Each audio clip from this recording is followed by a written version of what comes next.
How are you people doing? Okay. So I think you are preparing for your exam. Huh? See, actually, I just want to know. Have you ever think about how the people are making the models and that? Models means, for example, a mountain is there, a valley is there, a river course is there. How they are doing, keep it in the paper, making some map.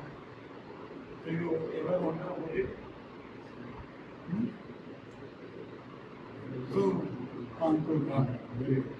So we are as a civil engineer, we are doing surveying, right? So in surveying we have different type of surveying. For example, linear surveying, angular surveying, and we have trigonometrical surveying, all those things. So these are all the measurements. Okay? Whatever the measurements you are taking, if you keep it into a paper or in a map or an application, then we call it as mapping, right? So there is a concept called digital elevation model. So nowadays, after thanks to the satellite and other technology, where we have different types of improvements, especially in the field of civil engineering. If you want to select some particular place for a tunneling or any dam, some suitable places where you want to have any infrastructure, then it is recommended to go with a DEM, digital elevation model. Digital elevation model not only useful for such this kind of things, but also for water resources also. The surface water profile, how the water is moving.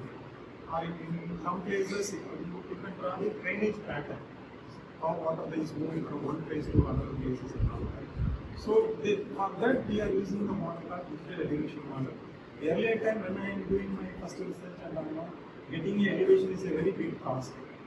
But I must thank to my other people, those who are preparing the topographic map.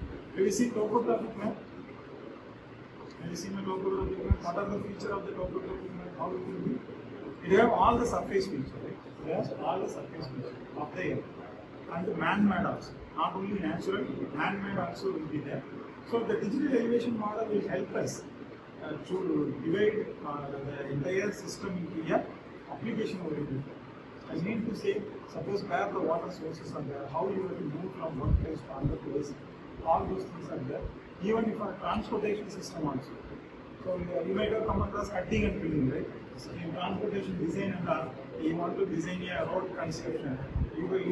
Most of the your project will involve on the cutting and filling. Where you will go from the low-lying area, you have to do the filling. Cutting, suppose it is elevated place, you have to cut that portion and you have to fill in the low-lying area. So that such profile also we need to maintain in that part. Okay. So another example or application of them is the terrain model.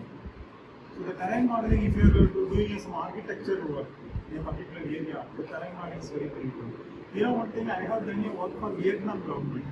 So they want to have a wind solar panels and wind panels, wind turbine and all that. So for that they have asked me, but I never visited Vietnam.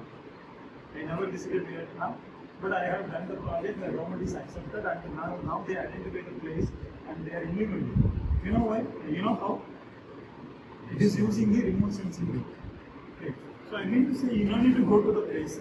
Earlier time it is needed. Of course, ground truthing is very important. So I get the assistance from the government, Vietnam government. They have sent me the report. Okay, so some information about ground truthing also. So likewise, you can do a lot of projects.